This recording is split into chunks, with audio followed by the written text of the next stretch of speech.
Hello, friends.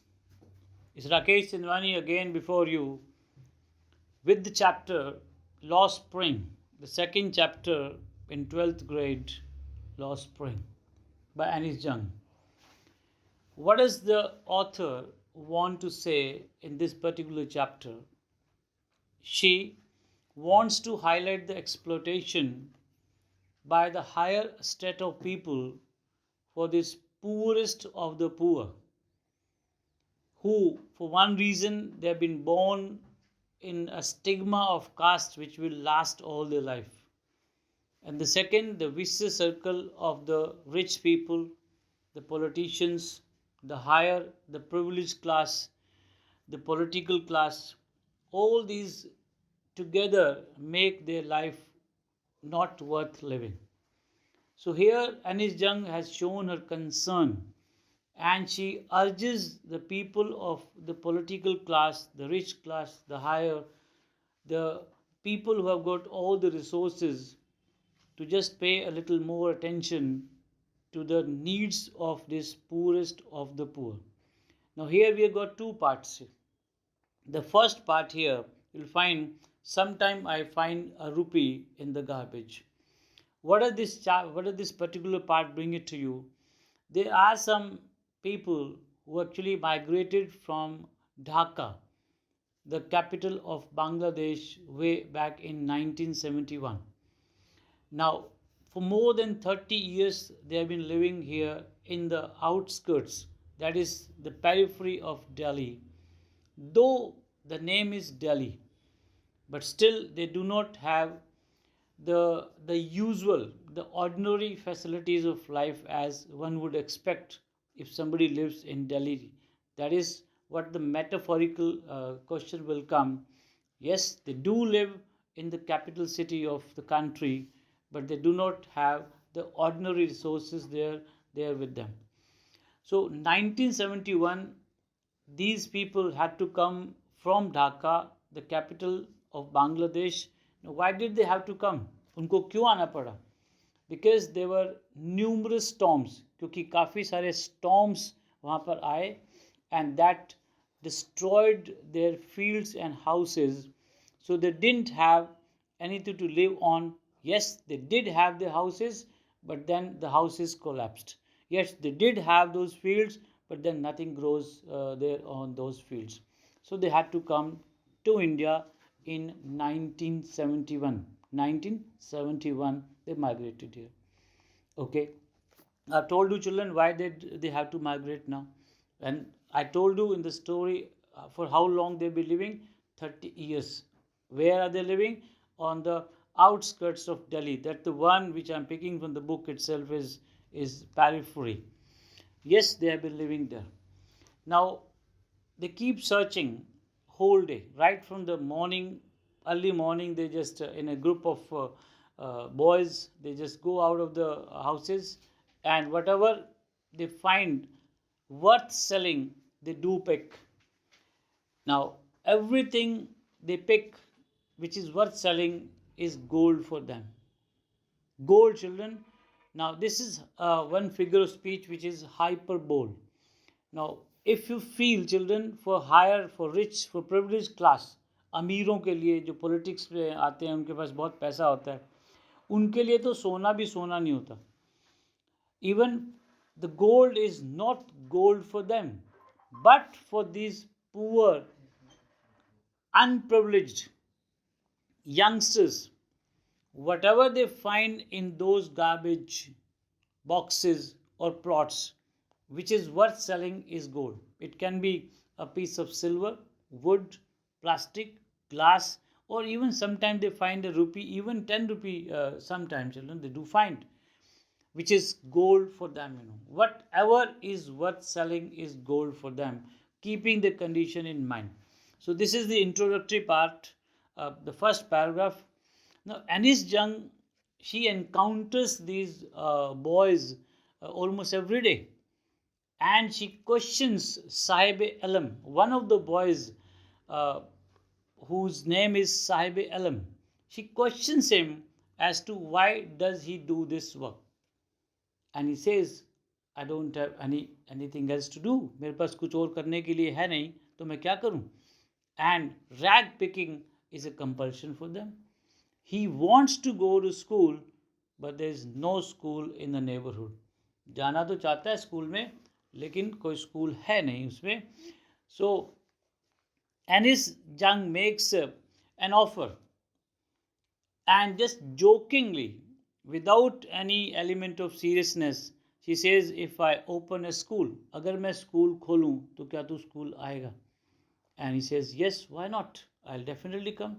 So this shows that he wants to go to school, provided he has an opportunity, he has a chance which is not available at the moment. So after a few days, he goes running to Anis Jung and says, is your school ready? Well, half jokingly, she says, no, it takes time to build a school. Well, she was never serious. Accidentally, jokingly, out of fun. Uh, just she had to give a statement, and she made the statement without even thinking that could I do it, could I not. So promises like this that abound in plenty, ऐसे ऐसे promises, खोखले promise तो उनकी life में बहुत सारे हैं जो कभी पूरे होते नहीं हैं. And children, well, you're well aware that this political people who make so many promises, big, uh, presumptuous promises to the people, that if you vote us to power, we'll do this for you, we'll make education free for you, we'll have this transportation facility free, all security, water, home, everything that will come free to you. But as soon as the election process is over, well, before the election, they knew you. After elections, you must know them. Same is happening here. Whatever tall promises were made to them, well, they are not kept. So, basic, which is, of course, the fundamental right of every child to get the education, even this education is not provided to them. Yes, he wants, but he doesn't have that facility which he expects from Anis Jung. Well, this process goes on and on. And the group of children actually which start early in the morning for the process of rag picking, it is termed as as an army of barefoot boys that start in the morning and they come there in the evening time, just picking whatever they could. And other thing, children, it has turned into a process of fine art. That means these people exactly know what to pick, from where to pick, and just eventually where to sell and who to sell. That is also an art. Over the years, it has assumed the process of fine art. So this goes on and on. Anis Jung puts a question to one of the boys who's without slippers. He doesn't have footwear, doesn't have shoes.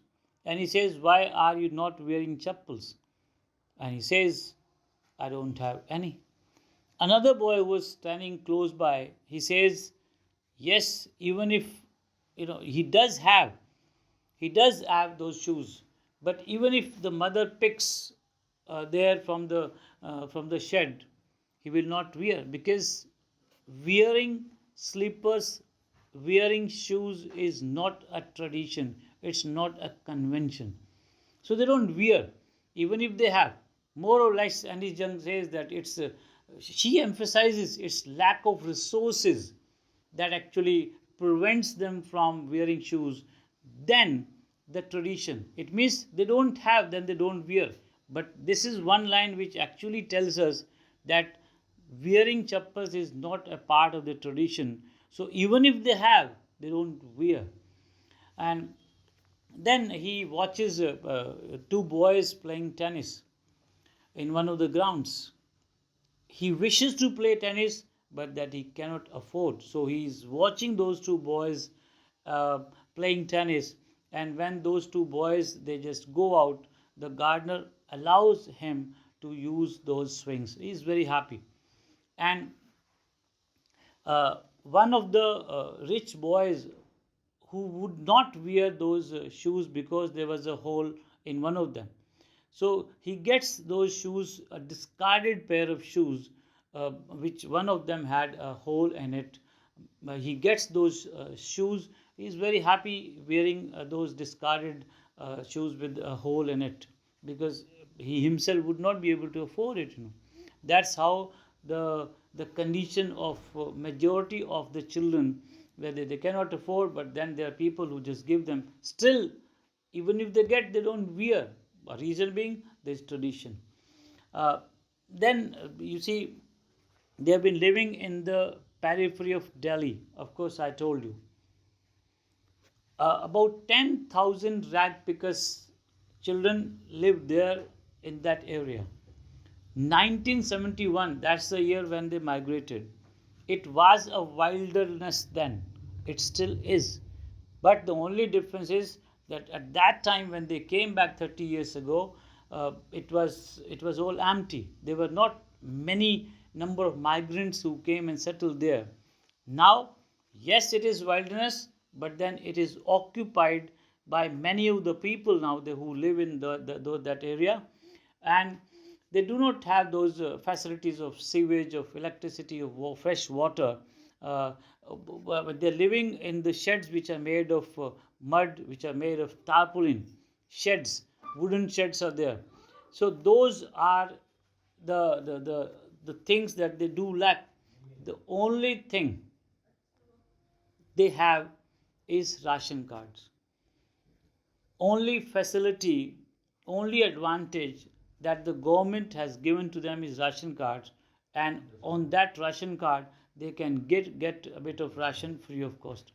The other thing, yes, they have got the voting right as well, so they can vote for whichever party they convinces them or tempts them to vote for them. So not wearing proper, just having one sari, just Anish Jung questions one of the ladies who has got only one sari, and she says that we are not worried about our identity, whether people know us or whether people do not know, that doesn't matter. If our children can go without without pain, without an aching stomach there at night, if they have something to eat to feed them, well, they are relatively very happy about that. That's what they feel. Now, rag picking has a different meaning for elders. It's compulsion. If they do not do that, they will die of hunger and starvation. But for youngsters, children, it has a different meaning. That means wonder. They do not know what they are losing by not going to the schools, or by just picking that rag and losing their early childhood. Lost spring, the meaning is going to come. A little later, I will tell you what the meaning is lost spring. This is what the actual meaning of lost spring is. They are denied the opportunity of going to the school. They are forced to pick up those rags along with their parents and sell them and to earn their livelihood. So the early part of the life where the children should have gone to the school, should have had the good time there in the school playgrounds, studying with other boys and girls, and making career, feeling joyful, having some fun, okay, play with nature. This priceless and precious time is lost in rag picking. So lost spring actually means, children, the spring which brings flowers, fruit, happiness, joys. It is all lost quite early. And once they have been working in this rigorous effort, इतना मेहनत करते हैं, इतना exploitation हो जाता है, इतना उनके ऊपर माइंड स्ट्रेनिंग होता है कि कुछ टाइम के बाद उनका दिमाग रहता नहीं है कि कुछ काम करेंगे अभी नहीं करेंगे, तो कभी भी उनका फ्यूचर ब्राइट हो नहीं पाएगा। और जो स्प्रिंग है वो परमानेंटली उनका ख़त्म होने वाला है, और वो जानते भी नहीं हैं। पेरेंट्स जानते हैं लेकिन वो अफोर्ड नहीं कर सकते, और उनको मजबूरन क्या है कि इस रैग पिकिंग का काम करना पड़ता है, इसलिए वो करते नहीं हैं। तो बचपन में ही उनका क्या है कि सब कुछ खोने वाला है, इसलिए लॉस्ट स्प्रिंग ये टाइटल दिया होगा। Now one of the stories, children, is there about there was one boy, priest boy in Udupi.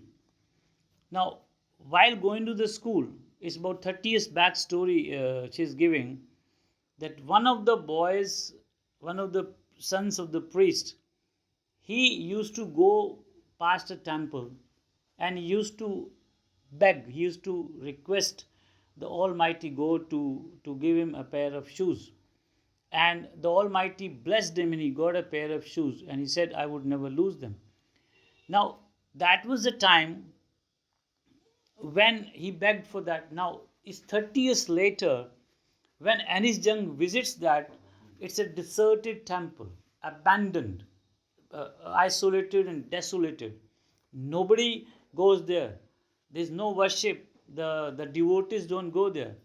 But the priest who lives there at the backyard of that particular temple, when his son comes from the school, well, he has a uniform, he has shoes, he has socks, he has a school bag, and then maybe he's coming on bicycle as well. Then there are plastic chairs.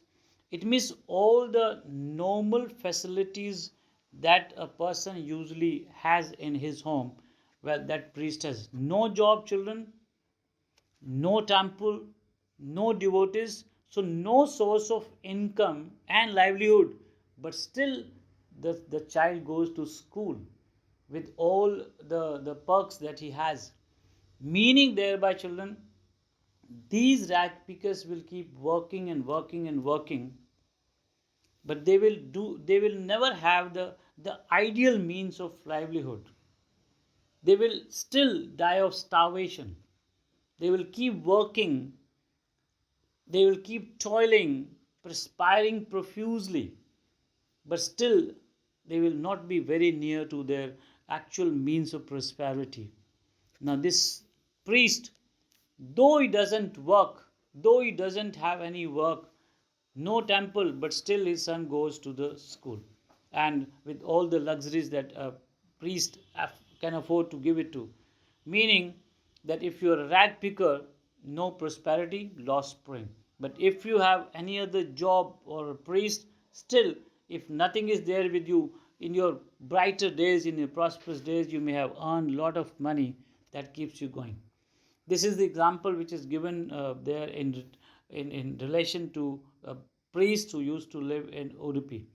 Now, the last stanza in this particular first part is Sahib Alam. Children, the boy that we talk about, Sahib Alam, actually Lord of Universe.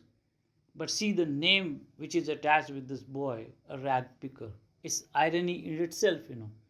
Name suggests Lord of Universe. What is he? Rag picker. There is total contrast in the name and the symbol that we get out of this name. So what he does, from one exploitation to the another one now, he starts working at a tea stall. And there he is found, he has got the canister in his hand and he's going there to get milk for his master. Okay, a tea owner. So he lives under the thumb of a tea. Though he gets 800 rupees as his wages, he gets, of course, for his meals also, he gets those meals, cup of tea, but then he's not happy.